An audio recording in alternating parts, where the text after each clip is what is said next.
Hello students. हम जैसे कि बेसिक टॉपिक्स डिस्कस कर रहे हैं, तो आज हम पढ़ेंगे फ्रैक्शंस के बारे में। चलिए आइए देखते हैं फ्रैक्शंस क्या होते हैं और हम उन्हें किस तरह से एक्सप्रेस करते हैं। देखो बच्चों, कोई भी ऐसा एक्सप्रेशन, ठीक है, जिसमें हम किसी नंबर को part of a whole, okay, मैं यहाँ पे लिख देता हूँ। यहाँ पे हम कभी भी किसी नंबर को जब पार्ट ऑफ अ होल के फॉर्म में लिखते हैं तो उसे हम फ्रैक्शन कहते हैं। Part of a whole. देखिए, पार्ट ऑफ अ होल मतलब क्या होता है, जैसे मैं आपको एक एग्जांपल से समझाता हूँ, ध्यान से देखिएगा। मान लीजिए हमारे पास एक कोई एक चपाती है, एक रोटी है, ठीक है, या हमारे पास एक केक है। और इस केक को अगर हम 4 पार्ट्स में डिवाइड कर देते हैं, इक्वल पार्ट्स, याद रखिएगा ये सारे पार्ट्स इक्वल होने चाहिए। हो सकता है मेरी ड्राइंग थोड़ी इधर उधर है तो वो आपको अलग लग रही होगी, बट ये चारों पार्ट अगर इक्वल है और इनमें से अगर मान लीजिए हम एक पार्ट को शो करना चाहें, तो आउट ऑफ 4 पार्ट 1 पार्ट वो डिनोट करता है, तो हम बोलेंगे कि 1/4 is a fraction of this whole chapati और whole cake, whatever you say. तो पार्ट ऑफ अ होल जब भी एक्सप्रेस किया जाता है वो हमेशा एक P/Q के फॉर्म में होगा। और एक चीज याद रखिएगा, इसमें एक स्पेशल कंडीशन ये फॉलो करता है, वो Q जो है कभी भी जीरो नहीं हो सकता। Q is not equal to zero, Q is always greater than zero. ये हमेशा जीरो से बड़ा होगा। और हमेशा जो फ्रैक्शन होता है वो एक पॉजिटिव नंबर होता है, ठीक है। तो part of a whole P/Q form and Q is not equal to zero, ये आपको अपने दिमाग में रखना है। अब देखिए बच्चों, फ्रैक्शंस कई तरह के होते हैं, जिसमें सबसे पहला जो फ्रैक्शन होता है वो होता है प्रॉपर फ्रैक्शन। प्रॉपर फ्रैक्शन क्या होता है? प्रॉपर फ्रैक्शन देखिए, जब हम किसी नंबर को एक्सप्रेस करते हैं, तो जो P/Q जो होता है, P को हम बोलते हैं न्यूमरेटर और Q को हम बोलते हैं डिनोमिनेटर। सो कभी कभी ये कंफ्यूजन क्रिएट करता है कि न्यूमरेटर कौन सा है और डिनोमिनेटर कौन सा है। तो आप ध्यान रखेंगे कि न्यूमरेटर मीन्स ऊपर वाला, और D for down and D for denominator.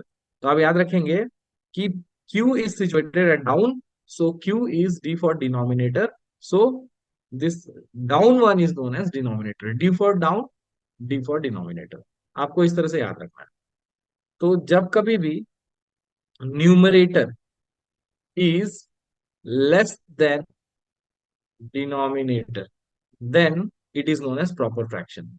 For example, मान लीजिए मैं यहाँ पे एक नंबर लेता हूं 2/5।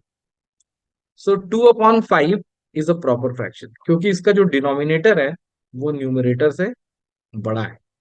इसी तरह से अगर मान लीजिए हम 9/10 लिखते हैं, तो ये भी एक प्रॉपर फ्रैक्शन है। बच्चों, इसके बाद मैं आपको एक नेक्स्ट टाइप का फ्रैक्शन बता रहा हूँ, इसको बोलते हैं अपन इम्प्रॉपर फ्रैक्शन। इम्प्रॉपर क्यों बोलते हैं? क्योंकि इससे अपोजिट होता है। इम्प्रॉपर फ्रैक्शन क्या होती है? इम्प्रॉपर फ्रैक्शन देखिए, इसमें क्या हो जाता है, denominator is less then the numerator. Okay, for example, जैसे मान लीजिए मैं इसको उल्टा कर देता हूँ, 5/2। So here denominator is less than numerator. So ये एक इम्प्रॉपर फ्रैक्शन का एग्जाम्पल है, ठीक है। और भी एग्जाम्पल देख सकते हैं अपन, जैसे मान लीजिए 91/24। This is also one of the example of improper fraction. अब देखिए बच्चों, इम्प्रॉपर फ्रैक्शन को हम एक और फॉर्म में रिप्रेजेंट करते हैं, जिसको हम लोग बोलते हैं मिक्स्ड फ्रैक्शन। उसको हम बोलते हैं मिक्स्ड फ्रैक्शन। क्यों बोलते हैं इसको मिक्स्ड फ्रैक्शन? क्योंकि देखिए, फ्रैक्शन जो होता है वो हमेशा न्यूमरेटर और डिनोमिनेटर में होता है। इसमें कोई नंबर, होल नंबर या नेचुरल नंबर नहीं होता उसका पार्ट। तो जब हम इसको एक अलग फॉर्म में रिप्रेजेंट करते हैं तो उसे हम मिक्स फ्रैक्शन बोलते हैं। जैसे 5/2 है, अगर हम इसको 5 को 2 से डिवाइड करते हैं, सो कितना आएगा? 2 2 जा 4, 1 इज द रिमाइंडर।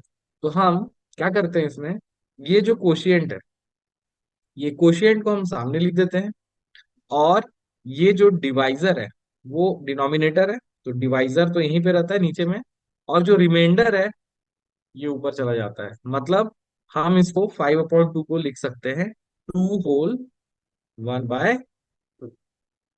तो इस तरह के रिप्रेजेंटेशन को, जिसमें कि 2 एक होल नंबर है और हाफ जो है वो एक फ्रैक्शन नंबर है, तो इस तरह से हम इसको ऐसे भी लिख सकते हैं। देखिए इन दोनों नंबर के बीच में कोई साइन नहीं है, तो हम इसको लिख लिख सकते हैं 2 + 1/2। ये मिक्स फ्रैक्शन को रिप्रेजेंट करने का एक तरीका है। आइए मैं आपको एक और एग्जांपल लेके दिखाता हूँ। मान लीजिए हमारे पास एक कोई फ्रैक्शन है, इम्प्रॉपर फ्रैक्शन, 22/5। अब इसे मुझे चेंज करना है मिक्स फ्रैक्शन में, तो मैं क्या करूंगा, 22 को सबसे पहले मैं 5 से डिवाइड करूंगा। सो 5 4 जा 20, कितना बचेगा रिमाइंडर? 2। तो ये जो 2 है, आपको जैसा मैंने बताया था, आपको याद होगा, ये पहला वाला एग्जांपल देखिए आप, यहाँ पे मैंने बताया आपको कि ये जो QR/D means quotient, how much the quotient is 4 here. And what is the numerator? Numerator will be this remainder, remainder will be 2, and obviously denominator change नहीं होता है, that will be 5। So 4 whole 2/5 is mix fraction. सो देखिए मैं एक बार फिर से आपको समरी बता देता हूँ जो आपने पढ़ा है। सबसे पहले हमने पढ़ा what is fraction. So anything which can be expressed in the form of P/Q, part of a whole, so that is known as fraction. जैसे कि हम एक चपाती लेते हैं, इसका 1/4 पार्ट हमारा फ्रैक्शनल रिप्रेजेंटेशन है, मतलब 4 पार्ट में से एक पार्ट उसका fractional representation. Proper fraction, improper fraction and mix fraction, ये टाइप होते हैं। प्रॉपर फ्रैक्शन क्या होता है? ऐसा फ्रैक्शन जिसका न्यूमरेटर डिनोमिनेटर से छोटा होता है, या फिर ये बोले कि numerator denominator is greater than numerator. तो जैसे 2/5, 9/10, ये प्रॉपर फ्रैक्शन है।